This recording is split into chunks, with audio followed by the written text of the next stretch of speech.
Today, I have the great pleasure to interview Danielle Valoras. She's an extremely gifted practitioner, and I'm so happy to talk to you again. So today, we're going to talk about if there's any new information from the Fascia Congress and BII, breast implant illness. I'm so excited to be here. It's like a, what do you call it, 360 or full circle?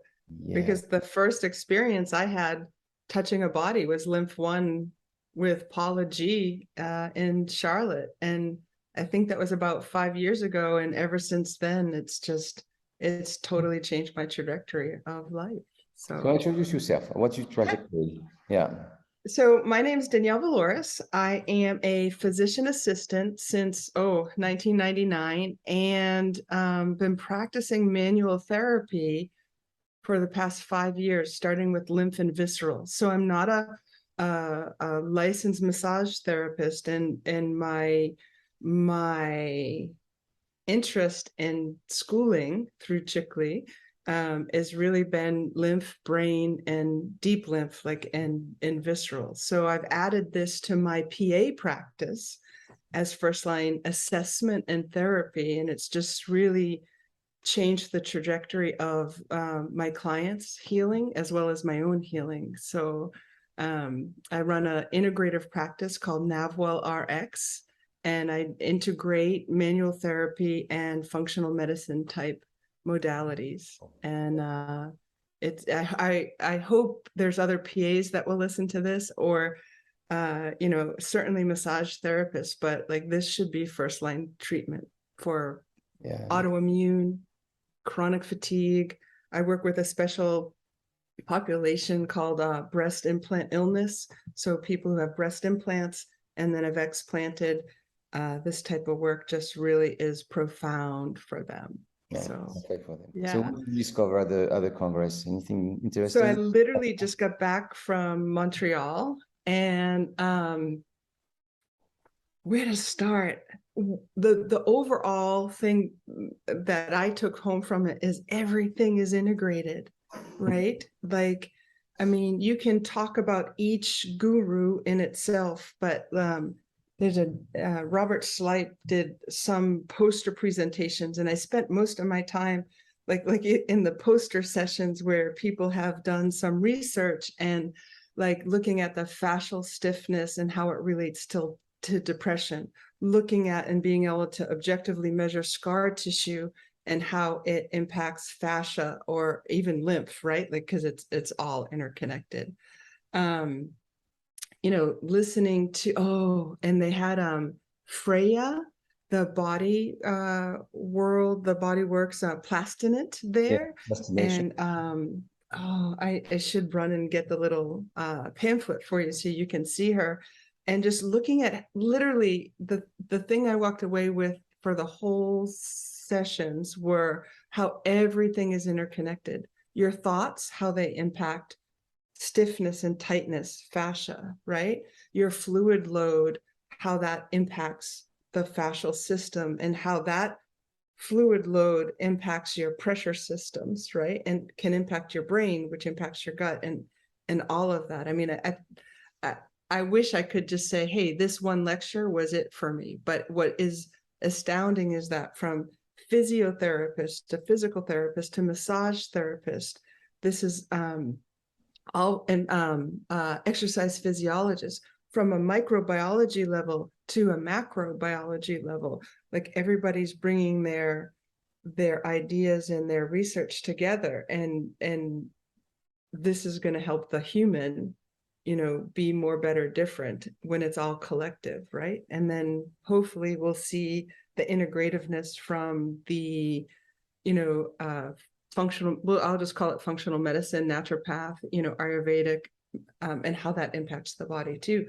But it's all coming together, and that was a real pleasure to see. And I still have a lot more reading to do regarding the fascial conference. Yeah, that's fantastic. So they talk a bit, usually they spend maybe 10-15% with the fluid. You had a little bit more conference and lecture on fluids and lymphatic maybe, or interstitial fluid, or This is a conference that's every 3 years, and this was because of COVID, the 4th year. And so they had so many lectures that there were different tracks you can take. So I don't, and unfortunately, I actually had to leave a little early just for life circumstances. But, everything, it was about fluidity in the body more than fluids of the body. Bringing ease, where's the tension, how do you relieve the tension? Like, so they had another poster on mastectomy patients. And when you can bring ease to the scar tissue, then that person does better overall. And then you take that with the other lecture on stiffness and depression, and how relieving the stiffness relieves the depression. And so which comes first? Yes. Is it the depression? Is it the stiffness? Is it this? So looking at what they're doing in the cancer patients really applies to what I do with people with breast implants or just implantable devices. Because when you have an implantable device, boom, what does your body do? I'm going to protect you from this implantable device, and it creates a capsule or a scar tissue, whether it's a hip, a pacemaker, breast implants, even an IUD or different things. Your body will respond in an inflammatory way just to help you be able to relate to that item. And if you can't relate to it, then it closes it off. And if it can't get it out, it's going to try to keep it there and protect you from it, right? So an object, yeah. Yeah.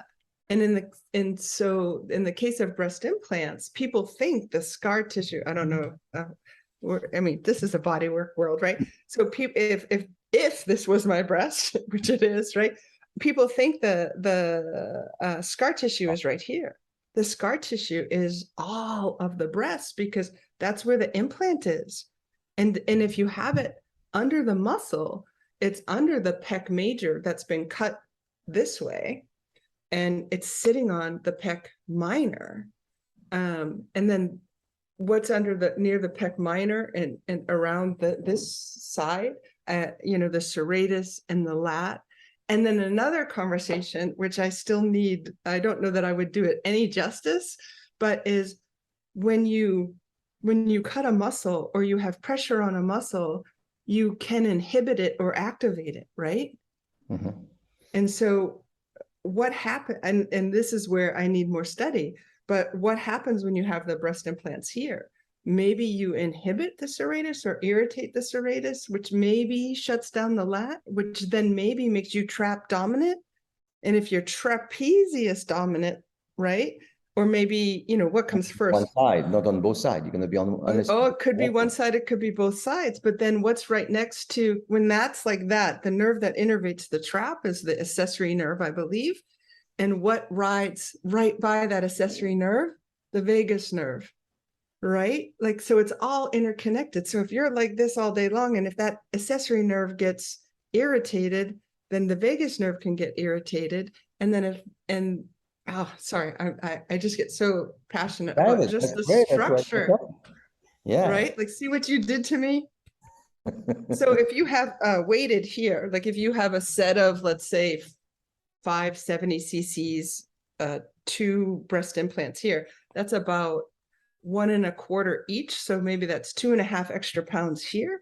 So we talk about forward posture a lot and relieving forward posture. And then what you're the one that taught me here. Look, I'm all red because I get so excited about it. Like under the clavicle. That's a good part of the, just before you went, I interviewed Stephen Porges, and it's very clear that the hypersympathetic activation, it's only negative when it's associated with, hypermobilization and or being immobilization. When you have excitement and joy, that's a good part of. There's nothing wrong with the hypersympathetic activation. If it's there for a while, it's excitement, is exuberance, is passion. That's what we need to go on with our destiny, right? Oh yeah. Oh, for sure. So much to say about. So I love Stephen Porges' work and Dr. Levine's work, and blending it all together with because there's such, and then Gabor Mate's work. the connection between psychoneuroimmunology and endocrinology, and now add the fascia, add the structure. And so when we listen to the body with our hands and we find the lines of tension, or we find the lack of fluidity, depending on what schooling we're being taught by, and when we bring fluidity to spaces that don't have it, that's the richness, right? So like here, and I love that I started out like looking here, because it was just an area that was not flowing, right? And you bring fluidity there. And so why would bringing fluidity to a scar tissue area change the whole person's health pattern? And so I started going down the rabbit hole. Because you have, when you're a body worker, you need to multitask. And what I'd say is not to work on the fascia of the fluid of the emotion, where is the primary? Because maybe this person had a low self-esteem. So you have to go up maybe to the family lineage and even before. That low self-esteem got trapped into the scar because she went to surgery because she had low self-esteem. So now she wanted a new breast. She has the scar, and in that scar, it's called a Koebner phenomenon. When you inside the scar, you can trap some toxin, or you can trap some emotion even. Koebner. You're taking note. I'm writing it down. So this is now you have trapping there the emotion, and then you have trapping there the scar. You have the blockage of the lymphatics and extracellular fluid. You have to find at this point which one to save time. I mean, you can do anything in the order you want, but to save time and have a more profound experience, try to find where is the primary, the dominant problem, dysfunction, dominant dysfunction. So maybe you just want to release the low self-esteem, working with, sometimes low self-esteem is in the duodenum, sometimes at other places. By releasing this, you're going to realize, wow, the scar is not so tight, because the tightness of the scar may be reflecting an insecurity, a low self-esteem, etc. So that gives you tightness because it's an armoring. So you are armor more than needed. That's going to release the scar. The scar releasing going to release the fluid. But it can come from, actually, the emotion is trapped in the extracellular fluid. And that's where the primary is. I'm going to have a class on extracellular fluid and a lot of emotion, hands-on with emotion. It's going to be in Arizona in June, I think, next year in Scottsdale. Next year. It's always next year. So there's going to be a lot of emotions and hands-on what to do with your hands. But maybe it's in the extracellular fluid, which is full of emotion and deep stuff, and you release this and you release the scar. And so you have to look for the dominant to save time. But it's all interconnected. But now where do we start is the mastery. And great, like I'm not as experienced as you or many people. And what I find though is like, I feel like my listening it's always improving. And so I feel like I hear the dominant. And for me, like this, I feel so vulnerable here. Like, oh my God. For me, sometimes there's a listening to release. Like there's other things that need to happen before the dominant's ready to release. And I love that you talked about what? That is your dominant. Whatever needs to be released first before the other thing released, that will be all the dominant dysfunction. Because sometimes the emotions seem like, oh, but the emotions seem so immaterial, or fluids seem so immaterial, but the little bit of releasing sometimes the cisterna magna in the brain, you look at a little bit of fluid stuck there, it's going to release all the dura and everything, the big physical stuff are all going to release. So it's not because it's small or it seems not important or so immaterial, that you are going to feel that, oh, that's not my dominant. Yeah, it could just be your dominant. That's the one you start with. It's perfect. Yeah, so maybe I don't really know what the dominant, what I'm listening to is. No, do you remember you feel vulnerable also because it's a life quest to find the dominant. So what you feel today, and today I feel vulnerable because I don't know where it's dominant either, but I feel something every year. I find more of a dominant. We can only say that this is more dominant than this one, but the primary, the one on the top of everything, we can never really feel it because that envelope almost, family lineage and past life, between past life and civilization, collective consciousness. So this is something that takes time to find the very, what we call the primary. But, you know, the concept often is there's one primary for this type of symptom, another primary for these types. To go above that is more and more advanced. So, I mean, I feel like there's relatedness. Yeah. That I can, it's like a feeling or a hearing. Like it's not necessarily words for me. It's definitely assessment based, but or even like I took a course with you, the prima vascular system, right? Like listening to that is quite and as I'm doing that, I'm thinking of the last patient I did this on, right? Like, you know, listening and seeing that is I feel like if you do that, that there's a after you listen this way, then the listening becomes clearer for me after I've either listened or cleared. I don't know if that's the right lingo, because it's been a while since the course, so I made up my own lingo around it. That's the way to go. You remember, I felt like the primovascular system was the closest to the higher self. So you are going a top-down evaluation, except the body sometimes is top-down, sometimes the problem is bottom-up, which means not always checking the soul that's going to fix the problem. Sometimes you have to fix a little physical stuff, which means it's not always the brain that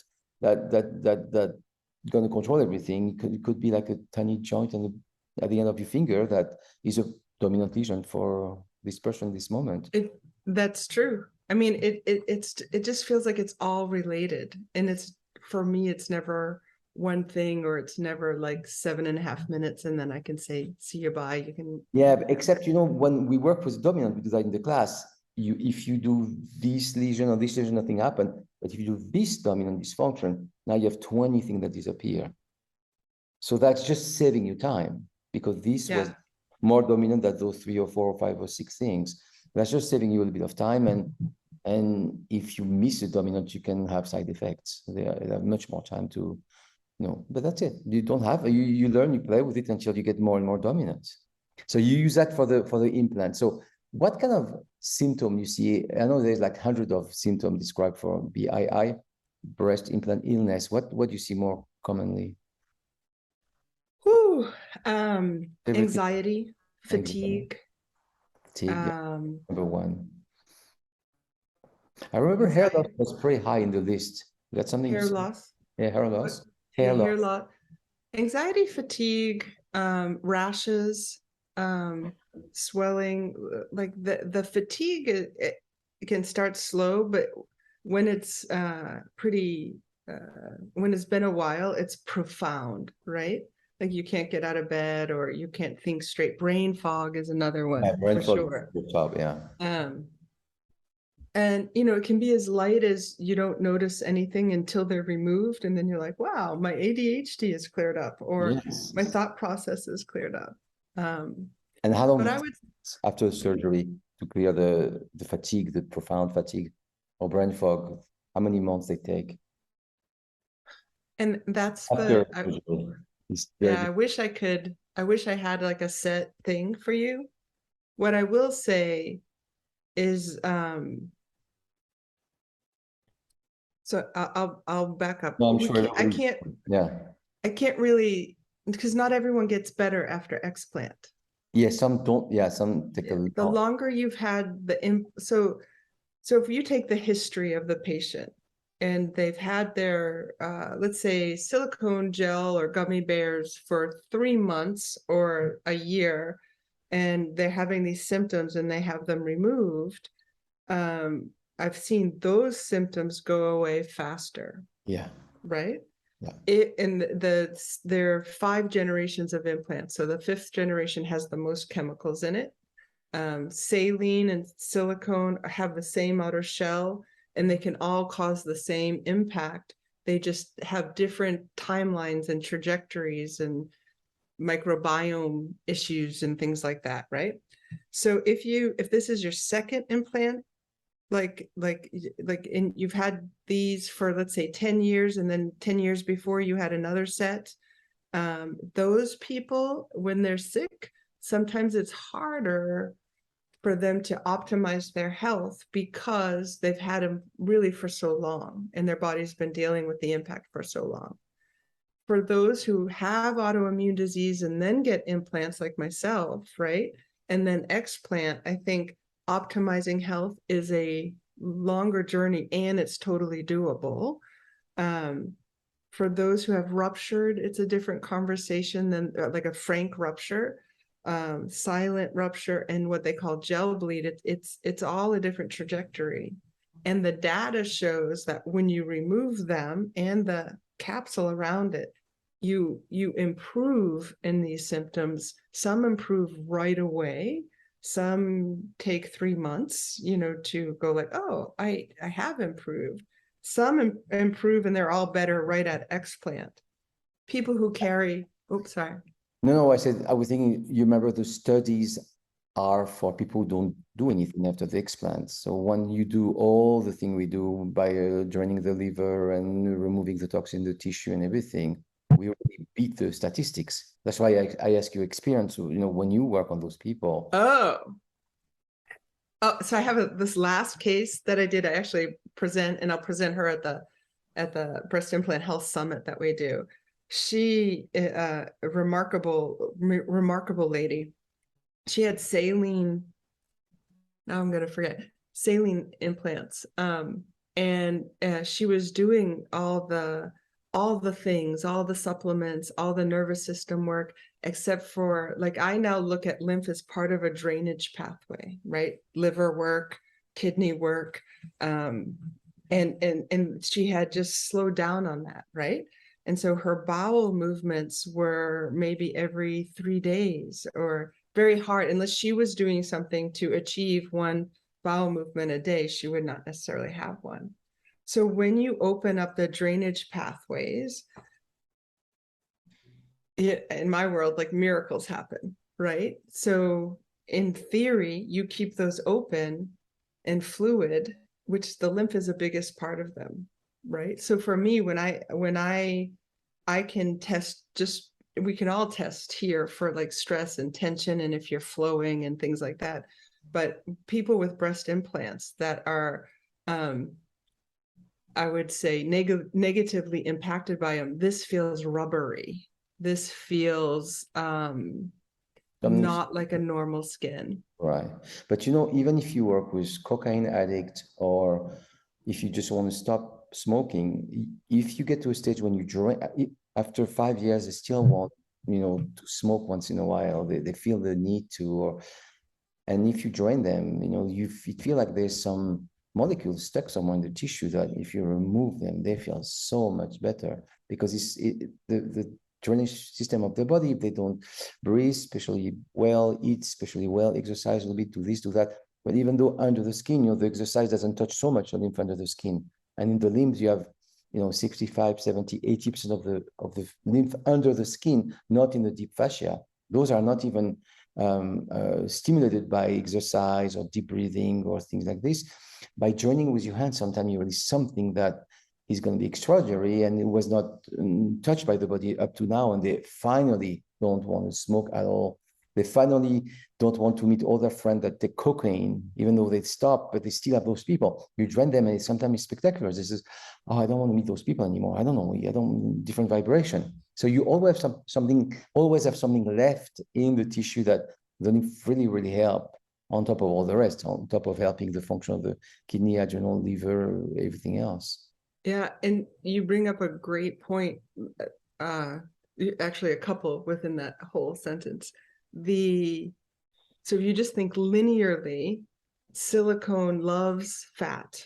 Mm-hmm. It's hydrophobic and lipophilic, right? So it migrates through the macrophages and the lymph and goes everywhere: brain, feet, liver, intestines, like, it's everywhere. For anyone who... Where are the lymph vessels? Embedded in fat layers, completely responding and working with the macrophage population. They're absolutely reabsorbing them, and the Langerhans cells, I'm sure they will probably realize the Langerhans are doing something with that. You are right there in lymph territory. It's perfect. Yeah. And so, and we know the macrophages don't live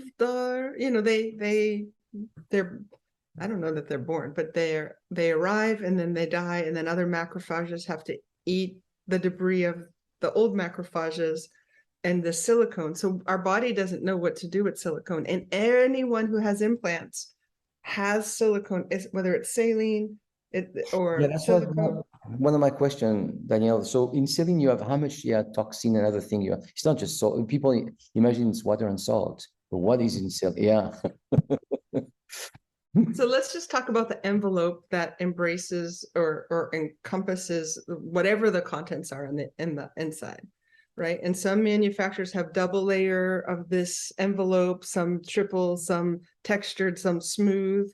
That is all silicone. It's all a polymer. It's cross-linked with platinum, or it's cross-linked with tin, right? And you, like, when you force something, it doesn't, like, you wish it was like this, but you know it's like this. And even if it's 3 shells this deep, like, yeah, maybe you keep whatever's inside for longer, depending on the robust cross-linkness of it, but you have gaps. And okay, so there's something called the SSED, which is a summary of safety effectiveness data sheet that each manufacturer puts out. And each manufacturer will tell you that, oh, we put an implant in a bovine serum or some serum for 90 days at body temperature. And then they measured what was in the serum. Intact shell. This particular example I'm giving you is a silicone one, but any of the shells do this. What gets out of that shell, the shell is the same for all the implants, is some platinum, some tin, some metals, right? And some different size molecules of silicone from an intact, brand new implant for 90 days. This is just what happens. So I call that shell shedding. And people will then call it gel bleed. But when you say gel bleed, it makes you think of gel silicone implants. No, this is just the shell that sheds. And if the shell sheds, it can become permeable. If things are getting out this way, things can get in this way, right? So that's just the envelope that contains whatever. So let's go to saline right now, which the inside of a saline the implant of a saline, how do I say it? The saline implant has 1/100th of the amount of silicone in it than a gel-filled gummy bear kind of robust implant. But in that saline, they also have a valve that holds the saline in, that you have to put the saline in, and you can add more, take out more, and different things. That valve, it's a man-made valve. They don't always work either. So wherever you have permeability, like the valve or the shell, things get out, things get in, things can grow. You've just created a brand new environment for your body to have to deal with. And the microbiome, the natural flora, does whatever it does and whatever the physician put inside, right? So there's going to be a great researcher by Mithun Sinha, and he will talk about a different kind of biofilm that happens just around a foreign object. And in this conference, it'll be breast implants, but it's orthopedic devices too. And so it might also be your regular normal flora that when you give it food, it lives in abundance, and then it becomes not normal anymore. So I digress. Right, so saline, because you can have a new compartment with probably a new type of flora beside your guts, your lungs, your brain, your skin. You can have a new compartment with a new type of flora. So you said the body cannot do much with silicone. It's going to get trapped and stay in the nodes, and then we don't know what to do with silicone, so we wall it off. It gets trapped. Where it gets trapped, maybe you get congestion. Like, think of it in the liver. Like, a lot of the BII women have non-alcoholic fatty liver. Is that just specifically due to the silicone? Is it due to the estrogen dominance? Is it due to the bile not being able to form correctly and things like that? Do we have silicone stuck in our bile? Does it adhere? and think about a pan that has remember the Teflon? Yeah. I think, I want to make sure I get my... Perfluorinated, is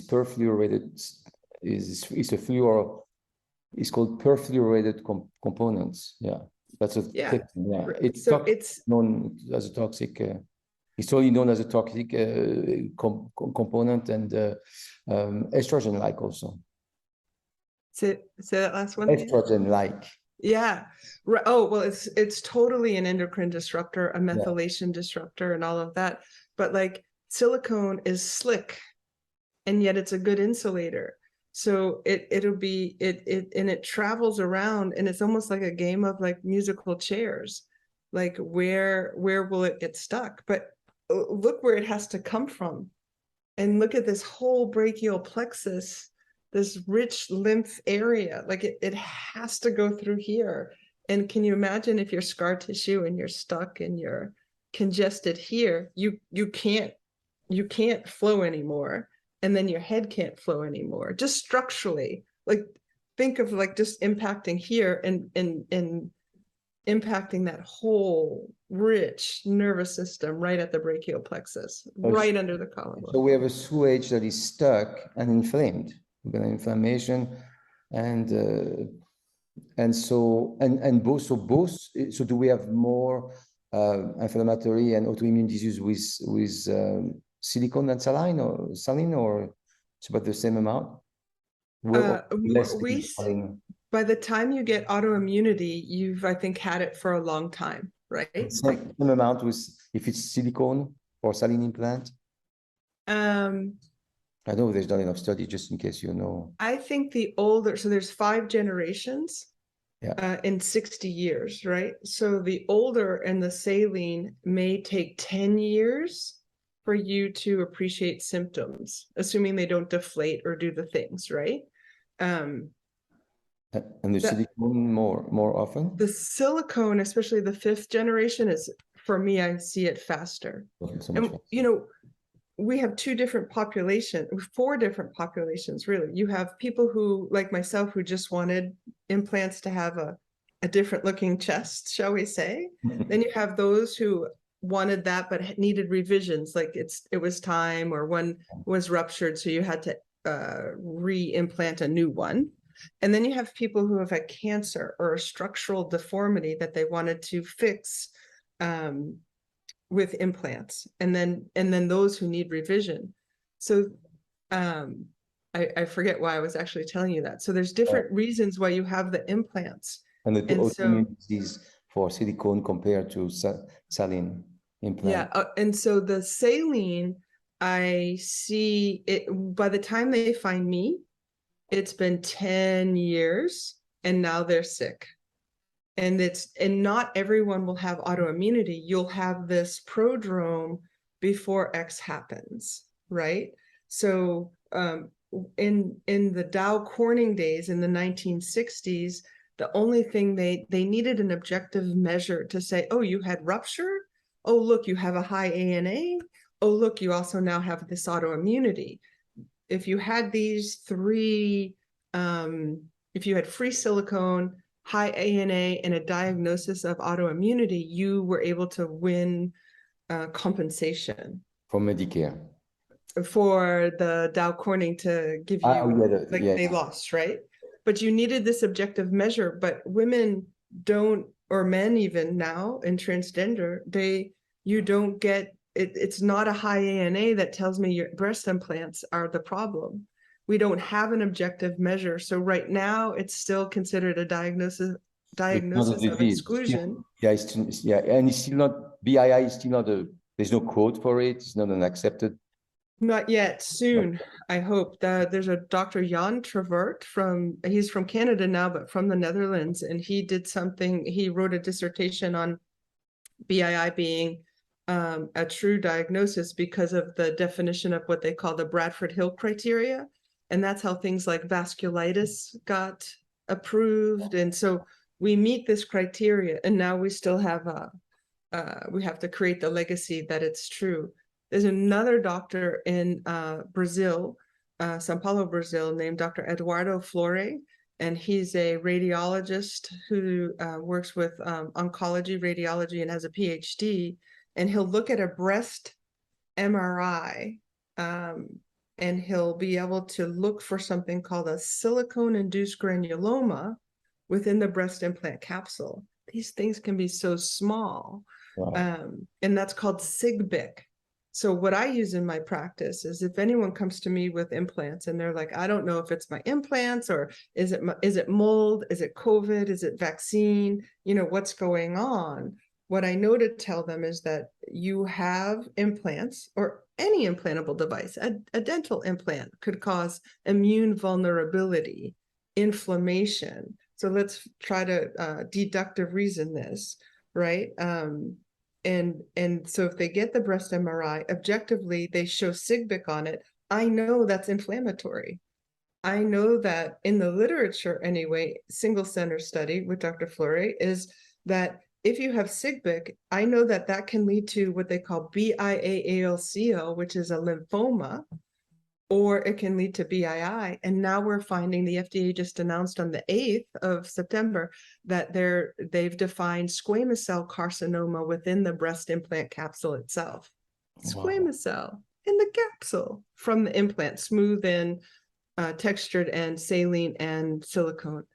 Now, I had a question talking about that because the implant push the superficial tissue on the surface.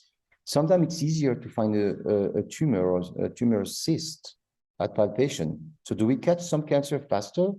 One of the good thing of not really, because it's easy to palpate. It's easy to palpate any fibrocystic and any tumor on the breast.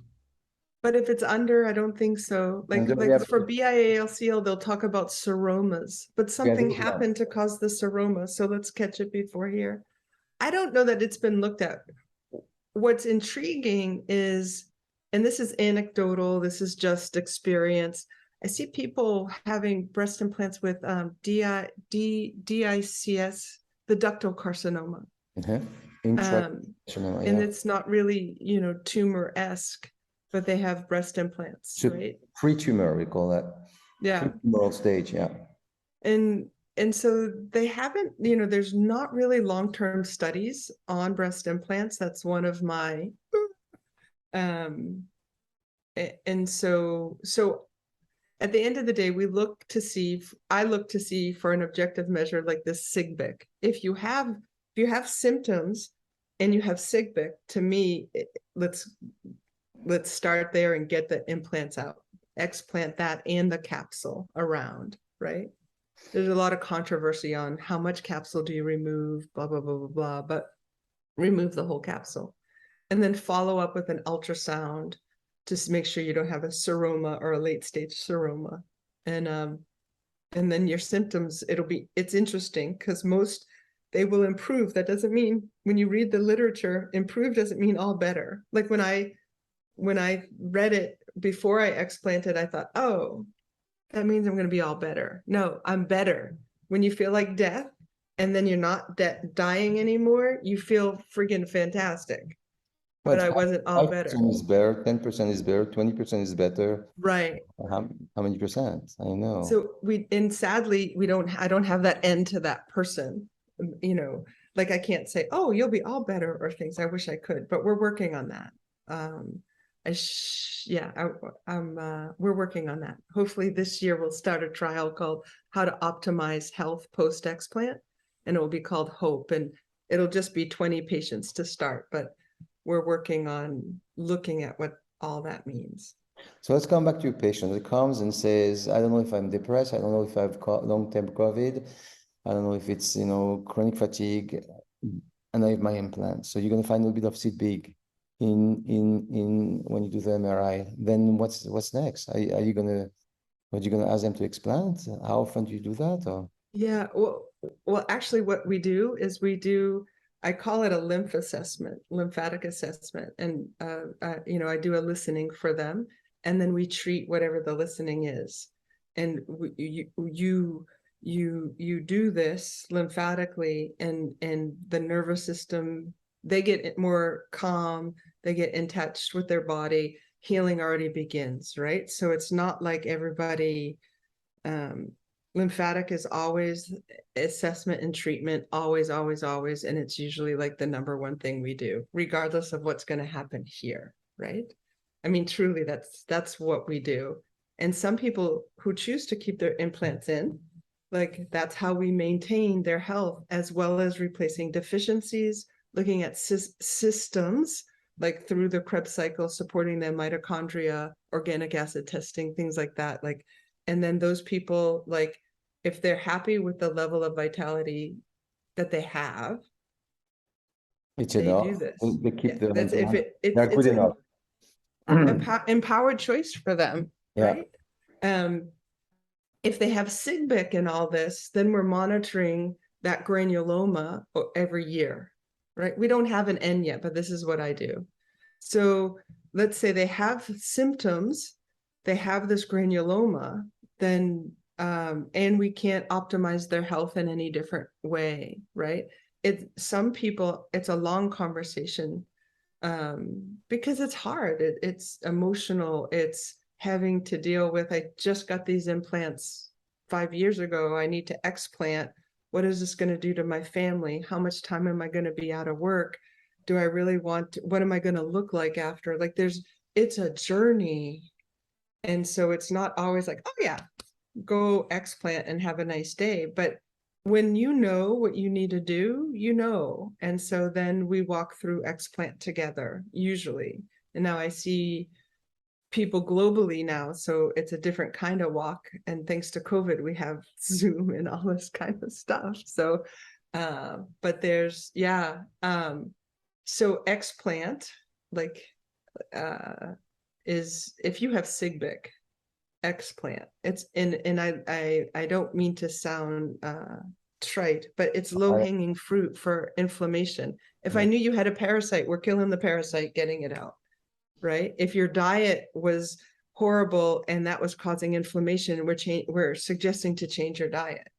If you have a root canal that's infected, we're going to take care of the root canal. If you have a granuloma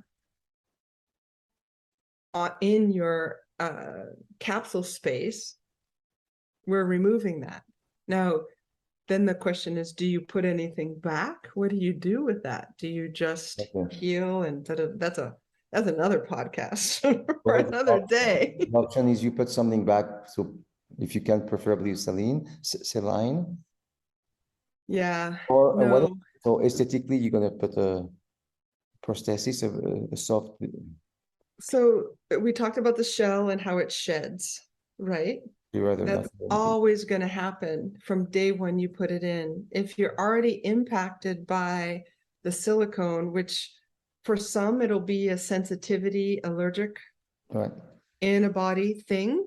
For others, it's different. But think about, we were talking before we started this about the insula looking for its boundaries to tell the amygdala, fight, fight, fight, right? So if you already have your boundaries set and then you put new implants in, your body still has to heal and has to take care of that house around the implant. And your body's already system drained and depleted. Do you want to spend your money to do this? And then you're still going to have a chase to replace the deficiencies and make sure you can honor what your body has to do to keep that insula and that amygdala intact, right? Or not intact, but in check. And that's a hard game to follow. And usually those people end up ill again. It's a matter of time. Right, exactly. Now, hypothetically, go ahead. No, I mean, it's just so what the other option? No surgery, have to put corset, what do you call that? You could, well, hypothetically, if you put the implants in, you could look for SIGBIC again, but you're still chasing, right? No, so without implants, what would you do without implants? So they're just going to be okay with their aesthetically flat chest. They're going to put something. Oh, so like they can, when you just remove, if you go to an experienced explanter, there's things they can do, like you could even have a lift. Like many women, I didn't realize we don't realize that even when you have the implants and then you explant, as you age, you have more breast tissue, more fat tissue here. And then you'll be surprised what you're left with without even a lift can be aesthetically pleasing. Oh, yeah. Different than the projection of the implants, but different than at the beginning, the reason why you got the implants in the first place. And sometimes it can be quite deforming depending on how the surgeon left you. They used to do a surgery with the implant, a flap with a muscle. Still do that? That is too invasive. Go ahead. But with your own muscle, right? Yeah. There's lots we can do. So if we're going to just talk about options, you can put an implant back in. And the cascade for that is you're still dealing with shedding, you're still dealing with silicone, you're still dealing with the the local microbiome, the biofilms, the different things, right? The sensitivities, the allergies, the impact that it's going to have on your whole system. If you've already been having symptoms, more than likely you will get those symptoms back, right? Especially if they don't remove the old capsule. You can do a lift and be flatter than you were than with the implants. And then some people do something called fat transfer, where you take the fat from like your thighs and your hips and you put them in your breasts. And there's informed consent around that, where you're taking fat and then you're spinning it down to make almost like stem cells, and then injecting it back into an area that was rich with inflammation and silicone and things. So this is what I did, right? So not in a non-judgmental way, but think about the inflammation your body's going through with breast implant illness. And now you're asking it to heal inflammatory wise from taking fat from one place and putting it in the other. And if we think of stem cells, like a baby, it needs an environment in which it can attach and grow. Nurture and get nurtured, if not they'll. And is that an inflamed breast from you just took the breast implant out in the capsules? Like, I wish I had known, right? So then you have this fat in this area, and if the fat doesn't attach, it becomes dead and becomes necrotic, and then your body capsulizes that. Because walls it up. The butter olive oil that turned bad. You know what happened when you. So that's basically the same kind. Now you're dealing with a type of oxidative stress that your body can't handle, right? And there's only surgical removal, and try to find a surgeon, a plastic surgeon, to remove that, because they're like, oh no, you'll be left disfigured. And it's like, oh. So if you're going to do fat transfer, I would wait a year, get the inflammation out of your body, and then prep your body so you know that and for me, when you're taking the fat, you're impacting your fascia, your lymph, your immune system. Lymph is no longer just lymph anymore. It is your immune system. It carries everything. And when you congest your lymph, you no longer can meet the supply and demand immunologically to your body. And if you are congested, you've just impacted your whole nervous system. No matter if it's one area. And if you've impacted that, you've just impacted your endocrine system, because if it's the lymph that goes through all the organs, your hormone. Yeah, all the fats secrete a lot, interleukin. We have all kind of hormones released, by lectin and all the things that. And so this takes time, right? Like, it's not like, boom, this is going to happen. So I want, before just saying, oh, you can fix this and you can take your lat muscle and fold it over and then you can get a breast and you could do this, like, that's what they do for reconstruction for cancer. Immediately. Yeah. That's what I learned. They used to have this word Asia or something like that. Yeah. I think that's the best term to describe what's happening. There's so many terms. I counted them. There's like over 35 that maybe even from Asia to adjuvant issues, silicone toxicity, breast implant illness, like all these things in the literature, depending on which, venue you're coming from. But Asia is not specific with breast. They should call it Begia, something breast-related diseases with. I like that one. I'm going to write that down, actually. Uh, No, but I like the term. Asia is anti-inflammatory. What is Asia exactly? Asia is autoimmune syndrome induced by. Say that again. Autoimmune syndrome induced by adjuvants. Yeah. So, you could call that Begia would work. Breast-related autoimmune syndrome induced by adjuvant, or put the B somewhere for the breast, and then you'll be nice. Yeah, because adjuvant, that gives the whole thing. You remind me, I don't know if you've seen patients with problem with Cipro. It's an antibiotics that is not supposed to be given in first intention, that they give now a lot for bladder infection. They don't know what to do. It's a fluor antibiotics. And Cipro, on the list of side effects, you have connective tissue problem. So I'm a doctor, he's not going to care connective tissue. But you have people in, I've seen many people in bed for 1 year, 1.5 years, 2 years in bed, because they have so much pain in their tendons and ligament, they cannot stand up.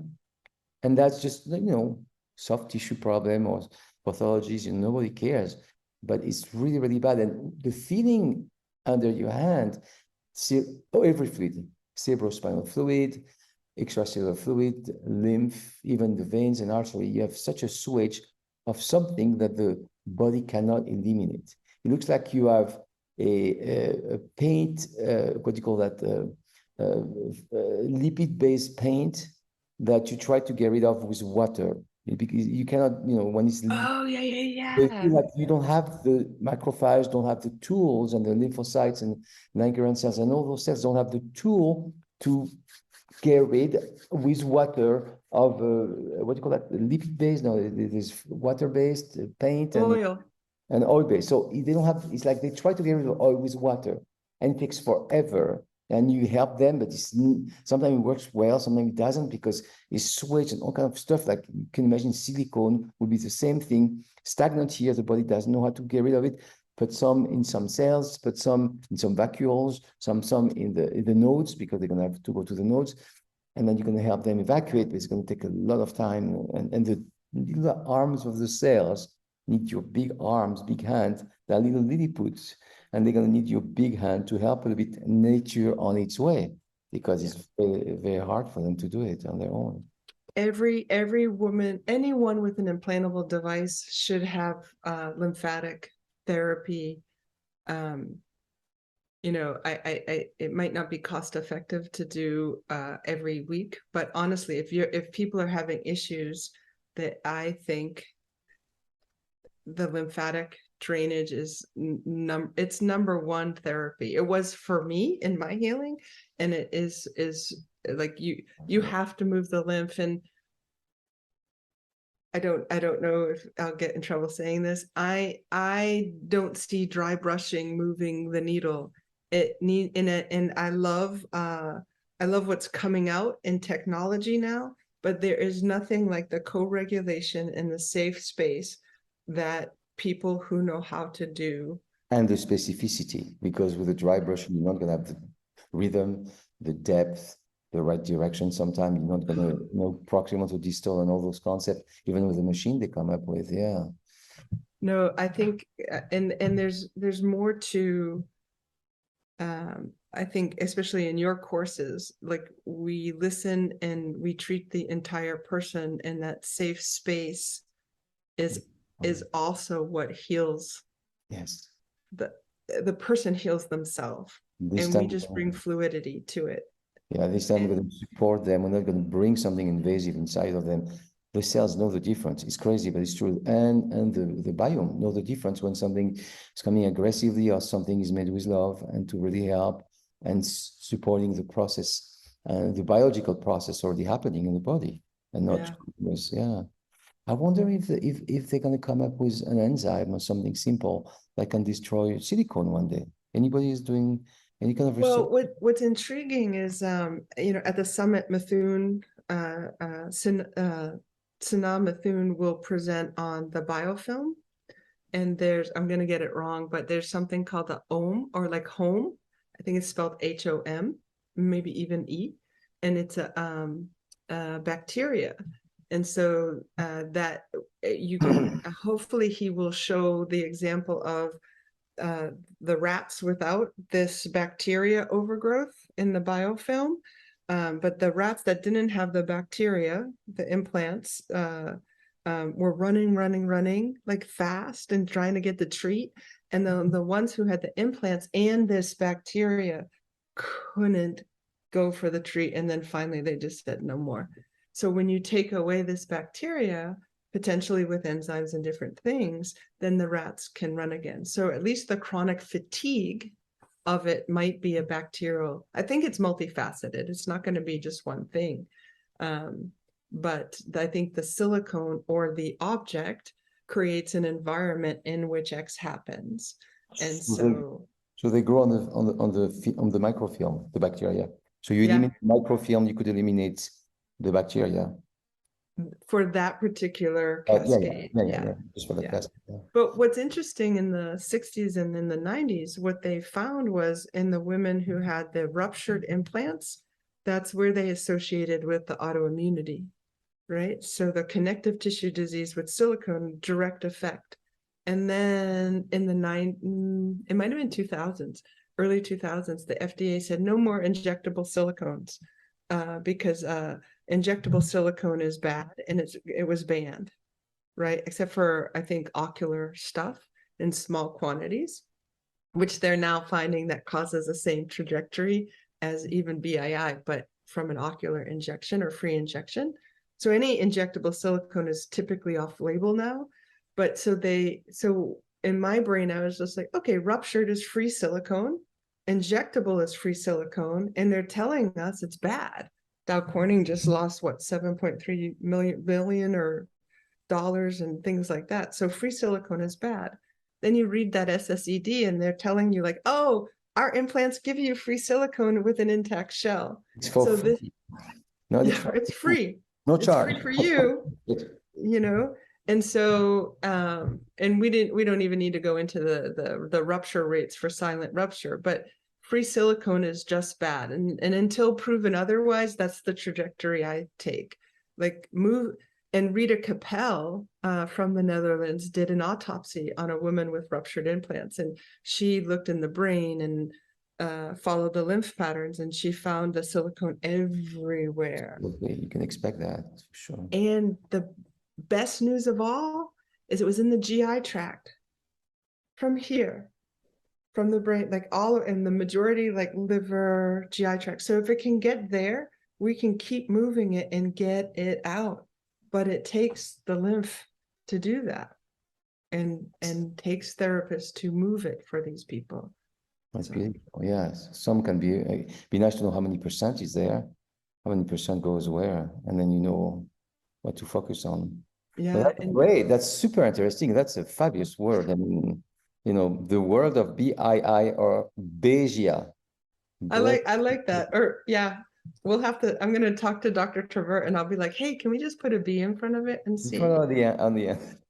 No, because there's other chemicals in there that you as a different person than me might be sensitive to. Yeah, intolerant or allergic. And so the trajectory is going to be a little different. In the HOPE clinical study, we're going to look at the total DNA from the DNA company as a genetic testing. And so we're going to look to see if there's clusters of similarities, which we're already seeing, but it's not just like MTHFR or COMT. It's like, it's a cluster of things. Interesting. So. Yeah, for sure. Yeah. Super, Danielle. I'm so happy that we had this conversation. It's very interesting. I hope people will appreciate it. You know, it's very specific, but it's something we can see a lot. Do you know how many breast implants there's in the US? So when my math is not good, but I think since the 60s, 13 million have been put in. And so my estimate is very, very conservative, and 25% will be ill from them. So I'd say 3 million women. And this is just women, because we don't have them. Oh, they're doing calf implants and pec implants in men. And then you think of now all the gender reassignment that's happening. So it's going to be quite intriguing to start adding all these numbers. But at least 3 million people are So impacted by it. implant is only a few percent of the US population. I thought it would be much more. Only a few percent of the US of women, I thought they got breast implant for when they get 18 years old, 20 years old, they start very early, and there's a many, it's a lot. But there's not so much, there's just a few percent of the population, which is good. Well, they don't track the denominator. So I had to We are not sure. Yeah, extrapolate from this like really since the 2000s. Like, so the implants are going down. So I would say 200,000 a year in the US to 300,000 per year of implants being put in. And I think the most it was is close to 500,000 in like 2018. But now we're looking at like 20,000 explants a year. So the tables are turning. And but again, like it's every implantable device that has a possible trajectory of inflammation for someone. Not like to make people have like, oh my God, I have a pacemaker and this is bad. It's not that it's bad, but if we move the lymph and we give the body what it needs for nutrients to do what it needs to do, you can have optimal health. You know what I would like, Danielle, to complete is, why don't you give again how people can contact you if they need to contact you? Yeah. So that always helps. I think the best way is, especially for the topic, is breastimplанthealthsummit.com. And then just send us, if you do a chat or an email, I'll get it. Perfect. And we have a summit coming up this October, the 20th. Well, it's not the functional medicine summit. It should be called symposium. It's for people interested, practitioners or people with breast implants that want to learn about it. They can attend. It's 4 days and you'll have 4 months to view it, at least 4 months, because there's going to be like literally 4 jam-packed days of information. Where is it? Where is the summit? It's virtual, so everyone can watch anytime, and then it'll be on demand for them to watch, because it's hard to watch for 4 days straight. Yeah, sure. The Thursday and Sunday mostly for the BII patient, and then Saturday we'll have actually continuing medical education credits, like the AMA for nurses, for PAs, for MDs, Saturday morning, and that'll be more the scientific, like Fleury will speak, Travert will speak, I will speak, and we'll have some really good research there. So thank you. Yes, it was such a great pleasure. Hope people will be interested with that and contact you. Yeah, thank you so much.